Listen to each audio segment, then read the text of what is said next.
تو آپ کو بتائیں شہر قائد میں بادلوں کی آنکھ مچولی، صبح بارش کے بعد موسم ابر آلود۔ محکمہ موسمیات نے آج شام بھی بارش کی پیشگوئی کی ہے۔ شہر کا موجودہ درجہ حرارت 34 ڈگری ریکارڈ کیا گیا ہے۔ موسم کا مزید احوال جانتے ہیں رمشا اسماعیل سے۔ جی رمشا، بتائیے گا کیسا موسم ہے شہر قائد کا؟ جی بالکل، شہر قائد میں مطلع جو ہے وہ جزوی ابر آلود اور مرطوب ہے۔ اس ہفتے جو ہے محکمہ موسمیات کے مطابق مطلع جو ہے وہ جزوی ابر آلود اور مرطوب رہے گا، جبکہ زیادہ سے زیادہ درجہ حرارت جو ہے وہ اس ہفتے 34 سے 35 ڈگری تک رہنے کا امکان ہے۔ اس وقت بھی جو ہے وہ شہر میں مطلع جزوی ابر آلود ہے اور اس شہر کا زیادہ سے زیادہ درجہ حرارت جو ہے وہ آج 35 ڈگری تک رہے گا۔ اس وقت شہر کا موجودہ درجہ حرارت 34 ڈگری ہے، جبکہ گرمی کی شدت جو ہے وہ اس وقت 38 ڈگری تک محسوس کی جا رہی ہے۔ رات کے اوقات میں جو ہے موسم بہتر ہوتا ہے، سمندری ہوائیں بحال ہوتی ہیں، مطلع مکمل ابر آلود ہوتا ہے، جس کے باعث جو ہے وہ کم سے کم درجہ حرارت جو ہے وہ 28 سے 29 ڈگری تک رہنے کا امکان ہے۔ اگر ہم بات کریں مونسون کی، تو مونسون کی بارشیں جو ہے وہ جاری ہیں، لیکن ہلکی بارشیں ہو رہی ہیں۔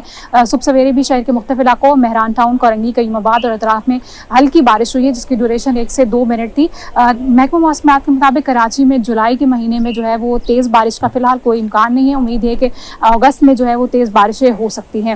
اس وقت جو ہے وہ ہوائیں بھی چل رہی ہیں، جنوب مغرب سمت سے ہواؤں کی رفتار جو ہے وہ 15 سے 16 کلومیٹر فی گھنٹہ ہے، جبکہ ہوا میں نمی کا تناسب جو ہے وہ 60% سے زائد ہے، جس کے باعث جو ہے وہ گرمی کی شدت 2 سے 4 ڈگری زیادہ محسوس کی جا رہی ہے اور ایک حبس کی صورتحال ہے، لیکن رات گئے جو وہ موسم بہتر ہونے کی امید ہے۔ جی کہ نئی نمبر پلیٹ نہیں تو چالان ہوگا، بھاری جرمانے دینے ہوں گے، حکومت کا دو ٹوک اعلان۔ MQM پاکستان کا سندھ حکومت سے شہریوں کو فری نمبر پلیٹس دینے کا مطالبہ۔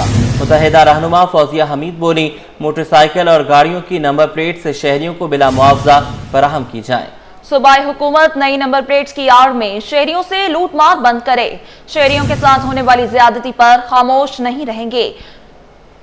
شعیب مختار اس وقت ان کے ساتھ موجود ہیں، ان سے تفصیلات جانتے ہیں۔ جی شعیب، بتائیے گا۔ سندھ حکومت کی جانب سے موٹر سائیکلوں اور گاڑیوں کی نمبر پلیٹ تبدیل کرنے کا جو ہے فیصلہ کیا گیا ہے۔ اجرک کے ڈیزائن کی نمبر پلیٹ کی گاڑیاں ہی اب کراچی کی سڑکوں پر چلیں گی۔ اس معاملے پر MQM پاکستان کو جو ہے وہ اس فیصلے پر شدید تحفظات ہیں۔ MQM کی رکن سندھ اسمبلی فوزیہ حمید ہمارے ساتھ بات کرنے کے لیے موجود ہیں۔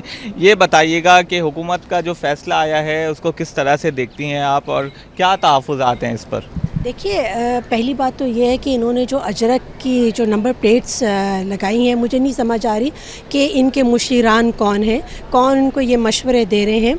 اجرک جو ہے وہ سندھ کی عزت کو ریپرزینٹ کرتی ہے، ہمارے کلچر کو ریپرزینٹ کرتی ہے، اور اس کو ہم اس طرح تو نہیں گلی کوچوں میں اور سڑکوں میں اس کو پامال کر سکتے ہیں۔ مجھے ذاتی طور پہ تحفظ ہے، بالکل اس کو نمبر پلیٹس پہ نہیں ہونا چاہیے، نمبر 1۔ نمبر 2، اب ان سے اور تو کوئی ان کو سمجھ نہیں آ رہی کہ پیسے کہاں سے لیں، کیونکہ ان کی کرپشن سے ان کا پیٹ بھر ہی نہیں رہا، تو انہوں نے ایک نیا طریقہ کار جو ہے وہ وضع کر لیا ہے، جس میں یہ نمبر پلیٹس ہیں۔ بائکس پہ آپ نے ان کو روکا ہوا ہے، اور جب آپ کمپیریزن کرتے ہیں انٹیریئر سندھ ود کراچی، تو اربن سندھ کے آپ جو ہے چیکنگ بھی کر رہے ہیں، وہاں چالان بھی کر رہے ہیں، انٹیریئر سندھ میں گاڑیاں ایسے ہی چل رہی ہیں۔ تو یہ جو تفریق پیدا کی جا رہی ہے بائی ڈیزائن، اس سے کراچی کے لوگوں میں نفرت پیدا ہو رہی ہے، اور آنے والے الیکشنز جو ہیں وہ پھر آپ کو یہ جھلک آئندہ آنے والے الیکشنز میں نظر آئے گا۔ یہ ہونا نہیں چاہیے۔ آپ لوگوں کو فیسیلیٹیٹ کریں، آپ گورنمنٹ میں ہیں، لوگوں کو فیسیلیٹیٹ کریں، ان کے حقوق کا تحفظ کریں، نہ کہ آپ ان کے حقوق کو اس طرح سے پامال کر رہے ہیں، ان کو انسیکیورٹی کا شکار کر رہے ہیں۔ اور جی بالکل، ان کا یہی کہنا ہے کہ اجرک کی نمبر پلیٹ اگر حکومت کو لگوانی ہے تو وہ شہریوں کو فراہم کرے اور مفت فراہم کرے۔ ان کی جانب سے حکومت سندھ کے اجرک والے ڈیزائن کی نمبر پلیٹ کے فیصلے پر شدید تحفظات کا بھی اظہار کیا گیا ہے۔ ان کا یہ کہنا ہے کہ حکومت جو ہے شہریوں کو ریلیف فراہم کرنے کے لیے اقدامات اٹھائے۔ جی اسی حوالے سے آپ کو بتائیں، شہر قائد میں گاڑیوں کی نمبر پلیٹ بنوانا مشکل، شہریوں نے حکومت سے طریقہ کار آسان بنانے کا مطالبہ کر دیا۔ وزیر اعلیٰ سندھ سے اپیل کی کہ نمبر پلیٹ کی قیمت بھی کم کرائیں۔ شہریوں نے مزید کیا کہا، آئیے جانتے ہیں۔ پریشانی تو ہو رہی ہے، اٹھانی پڑ رہی ہے پریشانی، سندھ گورنمنٹ نے تو اعلان کیا ہوا ہے نمبر پلیٹ لگانا لازمی ہے، لیکن نہیں ہو پا رہی نمبر پلیٹ، ابھی ملی نہیں بھائی، ادھر سے نہیں ملی ہم کو،